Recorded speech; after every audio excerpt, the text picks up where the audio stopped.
The word influencer is changing, and it is a good thing. So I think for a very long time when we would say the word influencer, always the same kind of person popped into mind, right? They all kind of looked alike, and it was just like the perfect pictures and perfect aesthetic. Maybe they all have same similar socioeconomic backgrounds, so they're people that like everyone wanted to aspire to be like, right? But it is no longer the case. We're seeing an entirely new wave of creators, influencers, right? People who have true influence amongst their communities, people that when they say click here, their audience does just that. And primarily, the creator economy is on an up right now, right? So this was a industry that was valued at like $1 billion in 2016. And now we're shy of almost $98 billion. Well, in a few years, right? So it is really on the up and up. The creator world is taken over also because of the introduction of TikTok and even YouTube Shorts and this push with all the content everywhere. Now, like we're seeing just normal people who are able to influence their communities and their audience take off and make some serious money in this industry. Now, I also wanted to highlight that the niches that we're used to seeing are also changing. I think in the beginning, again, it was very fashion driven, travel driven, beauty driven. But one of the biggest trends that we've noticed is the sub niching, right? So now in beauty, it's no longer just beauty, it's skin only, right? So take Erin, for example. She's a skin influencer. She has about 10,000 followers on social media. She made $50,000 last year working with brands, and now she's a part of like the Sephora squad. So again, this idea that you need a lot of followers to be influential is also not true. Like people with about 10,000 followers, they're able to really, really monetize in this space. Or take this comedian, Kel. He is a comedian in the Hispanic market. He makes fun videos. And someone like him, who is now also a full-time content creator, is able to monetize just based on his relationship with his community. He's made 5 figures in just 1 month by selling video content, right? So it really puts into perspective the amount of money there is to be made in this space. Speaking about a variety of different niches, check out Lauren. Lauren is in the mid-size fashion category. So again, it's not just fashion, it's mid-size. This is a very specific range. I believe it's around size 10 to 12.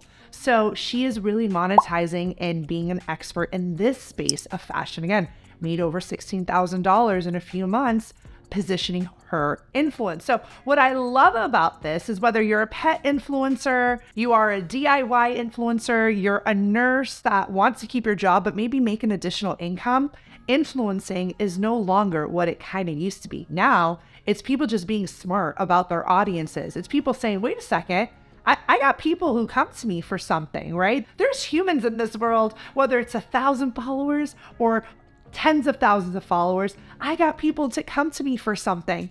Look at yours truly right here, Nina Zeta, co-founder of Sidewalker Daily. Well, it turns out we're business influencers because brands come to us to access our community of 100,000 creators, right? Cumulatively, if you add up all our followers across all platforms, we have over 100,000 creators.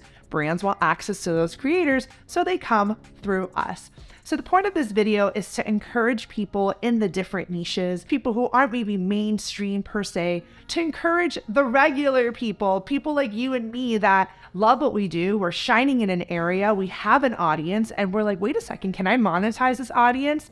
And this is me just giving you a gentle push to say, absolutely you can, right? And it's not monetizing your audience in this like evil doctor type of way, like, let me make money off them. No, it's saying, hey, what are some brands that I already want to recommend to them? Remember, they trust you. They come to you because they trust you. So you want to make sure that you obviously protect that trust, but there is money to be made because brands also know that the rise of ad blockers, people don't really want to watch ads, right? Even here on YouTube, we'll see a lot of people skip ads. It's because the world is changing. People go to their favorite influencers for information or their favorite creators. So let this be a gentle reminder to not give up if you are someone who has been kind of thinking about joining this space. Or if you're already active participant, sub niches, smaller niches are definitely very profitable because again, you're growing a really tight knit community of people. And if you're someone that just is listening in and you're like, wait a second, I didn't even think that this could be for me. I'll ask you this. Are there people online, right, digitally speaking, or even offline, arguably, that come to you for something and you feel that you want to potentially work with brands and go to these brands and say, hey, I got some people that may want to use your product or use your service, and I would love to talk about it. If so, then brand partnerships is absolutely something that you should consider and look into. And that's where I can help. I have free trainings every month on the topic, whether we're talking about media kits, whether we're talking about how to land paid brand deals. I have an entire trainings page, so you can go ahead and check it out. Join me for my next one, and we can get you started on this creator journey because it is super exciting and the time is now.